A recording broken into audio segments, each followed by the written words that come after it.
Okay, I have a question for you to start things off, and I want you to really, think about this. Okay, I'm ready. When you hear the word evolution, specifically the next step for humanity, what's the first thing that pops into your head? Honestly, uh, usually I think of artificial intelligence, or maybe Elon Musk trying to get us all to Mars. Right. Cyborgs, neural links, gene editing, that sort of thing. Right. You think of technology. You think of hardware, external upgrades to the meat sack we call a body. Exactly. But what if we've been looking in the complete wrong direction? What if the key to evolving, and I mean really evolving, escaping the human condition entirely, has absolutely nothing to do with silicon chips? Okay, you have my attention. Where are we supposed to be looking if not at the tech billionaires? According to the sources we have today, we should be looking at the literal vibration frequency of your soul. Vibration frequency. That sounds Ooh. significantly more abstract than a rocket ship. It is, and yet the way it's presented is surprisingly technical. Today, we are taking a serious, unfiltered deep dive into the writings and philosophy of a man named Feng and his concept of Lifechanyuan. And for the listener, we should probably set the stage here. This is not your standard think positive and manifest a parking spot self-help manual. Not at all. We are looking at a massive, intricate system. It really is a unique blend. It's equal parts spiritual cultivation, utopian social theory, and, a literal roadmap to becoming what he calls a celestial being. We're pulling from a huge collection of essays, lectures, and guides. The material ranges from abstract metaphysics, things like the Ninth Mystery, all the way to very specific, practical, and frankly radical instructions on how to live. Our mission today is to unpack this roadmap. Feng lays out a specific path for leaving the mortal world behind and entering these higher realms, specifically what he calls the 1,000-year world. Or the Elysium Celestial Isles continent. Right. And the stakes he sets are incredibly high. It's presented as this sort of binary choice. You don't just improve a little bit. You either evolve into a celestial, or you remain immortal and face the consequences of that, that low vibration. So let's get right into the physics of it, because he doesn't start with religion. He starts with structure. Right. The core theory here is that everything visible, our bodies, trees, rocks, is just an aggregate of structure and energy. And what defines the form of that structure is its vibration frequency. He has this hierarchy of life that I found really helpful to visualize. It's almost like a ladder of frequency. Exactly. At the bottom, you have things like trees. They have a very low vibration, which is why they are so solid, so stationary. Okay. Then you move up to animals, which vibrate higher. They have more movement, more agency. Yeah. Than humans. And then what's above us? Then you hit the celestial beings. And finally, at the very, very top, the greatest creator, or God, which is pure energy with an indefinite form. The key distinction here, the thing that really made it click for me, is the relationship between frequency and visibility. Yes. As the frequency gets higher, the form becomes more indefinite. She uses this dragonfly analogy that I absolutely loved. I think it explains the whole invisible spirit concept better than anything I've heard before. It is a great visual. He says, picture a dragonfly sitting on a branch. Its wings are still. You could see them. You can see the veins, the shape, the outline. It has a definite form. Because it's not moving. It's vibrating at zero, essentially, relative to us. Right. But when it takes off, the wings vibrate so fast they become invisible. You can't see them anymore. But they're still there. And this is the crucial part. They are still there. They haven't ceased to exist. They've just moved out of the range of your visual processing. It's like a fan spinning so fast the blades disappear. You wouldn't stick your hand in there just because you can't see the blades. Exactly. Feng argues this is why we can't see God or celestial beings with the naked eye. Yeah. It's not that they are ghosts or imaginary. It's that they are physically vibrating at a frequency our biological eyes just can't register. So we're just looking at a spinning fan and saying, there's nothing there. Precisely. So if the goal of this whole system is to speed up your own fan blades, to boost your frequency so you can level up from human to celestial, how do we do that? Do we need, like, a centrifuge? No centrifuge. You need to check your emotions. Yeah. This is where the theory shifts from physics to psychology. Okay. Feng links emotional states directly to frequency. So emotions aren't just feelings in this system, they're throttles. Essentially, yes. If you are sad, fearful, arrogant, or rigid, you are slowing down your vibration. You are becoming more solid, more heavy. You're moving closer to the frequency of a rock. Or a tree, yeah. He's actually pretty blunt about the intellect part, too. I remember reading that he says if you are stupid or slow in reaction, your frequency's too low. He does not mince words. It sounds harsh, but it's consistent with his internal logic. High frequency is characterized by agility, flexibility, happiness, and gratitude. He compares the soul to a garden. And negative emotions are weeds. Exactly.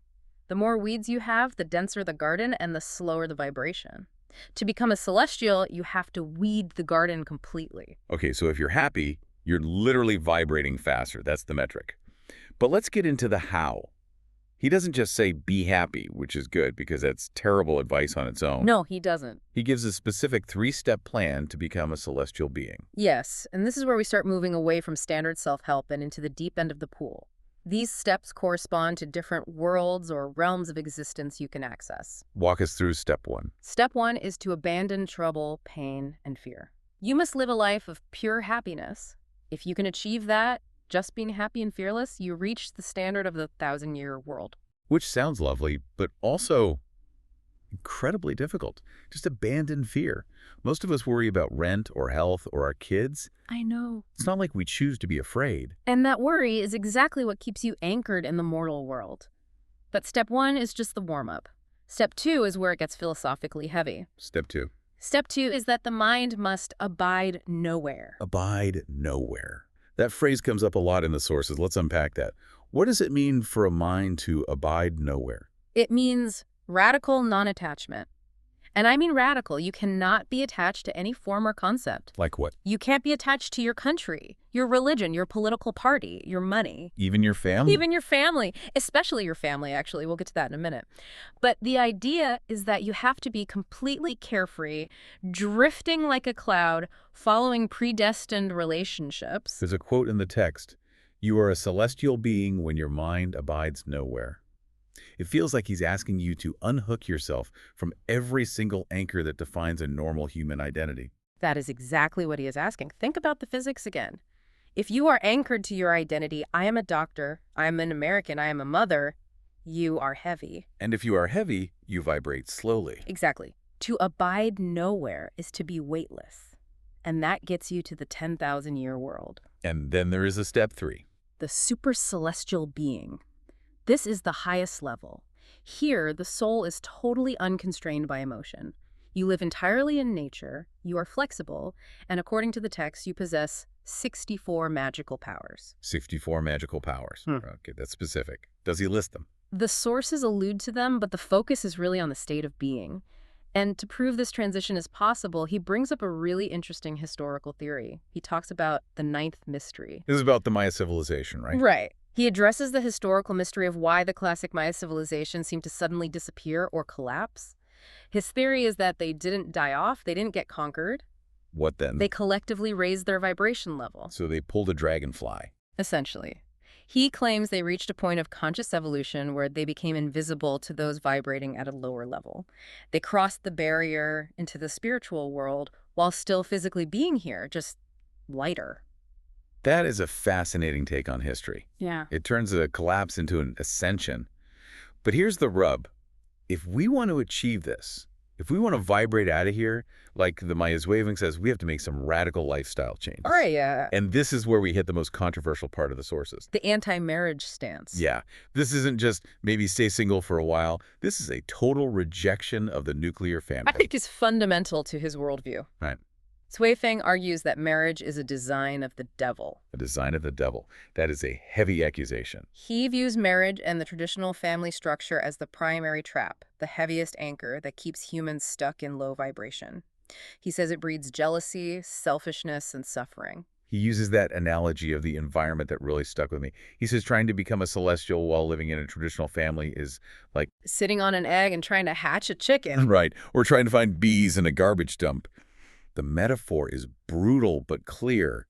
The environment dictates the outcome. And if you are in a marriage environment, what are you dealing with? Mortgages. Right. In-laws. Possessiveness. Where were you last night? Why did you spend that money? Who is that texting you? The daily grind of obligation and ownership. And Xu Feng's point is, you cannot be carefree. You cannot abide nowhere if you have a spouse who demands your time and private property you have to protect. You are tethered to the ground. Exactly. So if marriage is the trap, What is the alternative? Because he actually tried to build one. The second home. This is the practical application of Lifechanyuan. It's a communal living model. He calls it Shufeng-style communism, though it's quite different from political communism. Paint a picture for us. What does life look like in this second home? Well, imagine a community where there are no husbands and no wives, no private property. Everyone works about 6 hours a day, willingly for the collective. Resources are shared. What about kids or the elderly? The elderly are cared for by the whole community, and children. They aren't owned by their biological parents. They are raised by everyone. The idea is to break that tight, possessive bond of, this is my child, and replace it with universal love. And we have to mention the freedom aspect. The sources are very explicit about romantic and sexual freedom in these communities. They are. Shufeng writes that romantic love and sexual relations are gifts from the Creator. He says they are effective ways to perceive the nature of the mind. In the second home, this freedom is protected, provided it's consensual and brings joy. It's about removing the possession aspect of relationships. Exactly. You can love someone without owning them. It sounds like a utopia to some and a nightmare to others. But practically speaking, this didn't go over well with the authorities, did it? No, it did not. The sources mention that they established these homes in China, in Yunnan and Xinjiang, and they were running for a while. But eventually, they were disbanded by the government as an illegal organization. Which forced them to move their headquarters to Canada and even the Gobi Desert at one point. It really speaks to the commitment of his followers, or Chanyuan celestials, as they are called.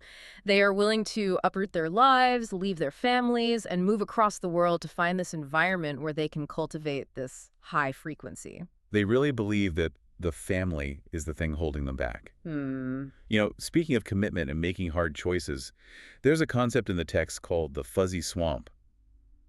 I think this applies to anyone, whether you want to be a celestial or just decide what to have for dinner. I love this concept. The fuzzy swamp is Yufeng's metaphor for indecision. It's that gray area where you don't know if a choice is right or wrong, beneficial or harmful. It's like Schrodinger's cat, dead and alive at the same time. And his argument is that most people spend their entire lives stuck in this swamp, just waiting. They are afraid to make the wrong move, so they make no move. Right. They wait for a sign, they wait for safety. Xufeng's solution is radical. Pick a direction and persist, even if you can't see the outcome. He uses his own life as an example, right? He does. He talks about studying English for 14 years, every single day. He had no guarantee he would ever go abroad. Everyone around him probably thought he was wasting his time. Yeah, but he persisting. He persisted in the swamp, and eventually he did go to Zimbabwe and then developed this philosophy. He passed through the swamp because he kept moving. But there's another story in the source material that I think perfectly captures his philosophy of living to the extreme. The mushroom story. This one.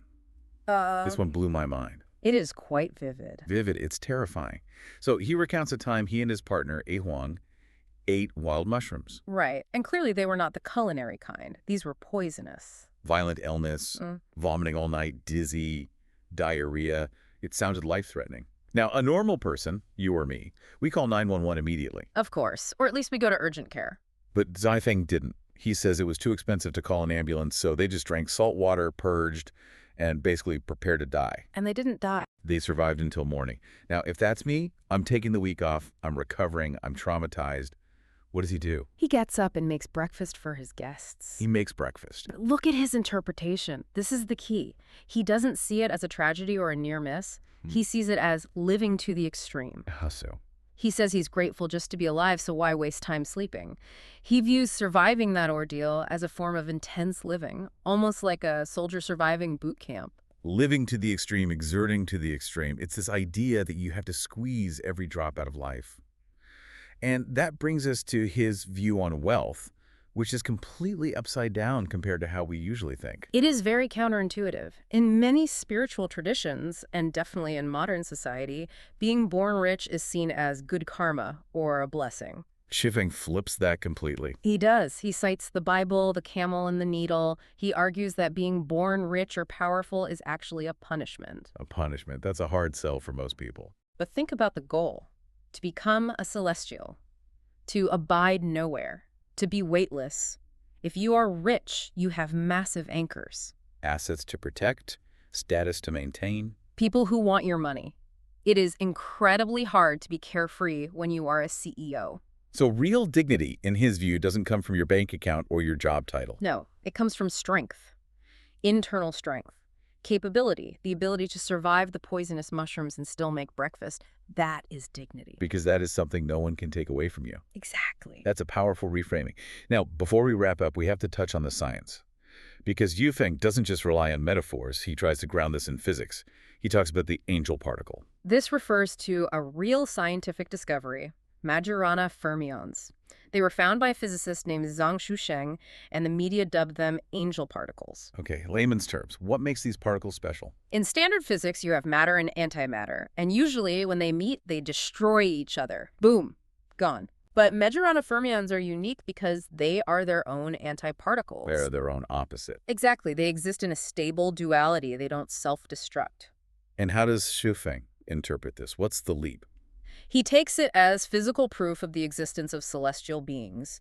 He has always described celestials as being androgynous, or in a state of self-harmony, combining yin and yang within themselves without conflict. So he sees a particle that is its own antiparticle and says, see? That's what a celestial is. Precisely. He sees it as evidence that a state of perfect, self-contained harmony is possible in the physical universe. Whether you agree with the scientific leap or not, it shows how he tries to synthesize everything. Ancient scripture, quantum physics, biology into one cohesive theory. It really is a total system reboot. So let's just recap what we've unpacked today. It's a lot. It is. We've looked at a worldview where everything is vibration. To evolve, you must raise that frequency. Which means weeding out fear and sadness and eventually detaching from everything. Marriage, family, property, nations. Navigating the fuzzy swamp by picking a direction and sticking to it. And living to the extreme, embracing the intensity of life without being attached to the outcome. All to reach that 1,000-year world or the Celestial Islands. It's a lot to take in, Yeah. but the source is presented as a stark choice. You can be immortal, worried about your mortgage and your reputation. Or you can strive to be a celestial, carefree, abiding nowhere, and vibrating at a frequency where the heavy stuff just can't touch you. And that leaves us with one final thought from the sources. It's about the concept of emptiness as the gateway. This is a powerful idea to leave on. Shufeng suggests that we actually get previews of the Elysium world in our mortal lives. He points to moments of total self-loss. Like deep meditation. Yes, or specifically, he mentions the moment of sexual climax. A pause of life. Exactly. He describes those moments as a split second where you forget your body, you forget your spirit, you forget your worries, your debt, your name. You are empty. And he argues that this emptiness isn't nothingness. It's the gateway. It's what that high-frequency world actually feels like all the time. That is the promise, eternal bliss, found in the moments where we aren't trying to be anything at all. So the question we'll leave you with is this. In those rare moments where you completely lose yourself, where you forget who you are and what you own, are you actually, for a split second, seeing the world as it truly is? Are you only truly found when you're completely lost? Something to think about. Thanks for diving deep with us. We'll see you next time.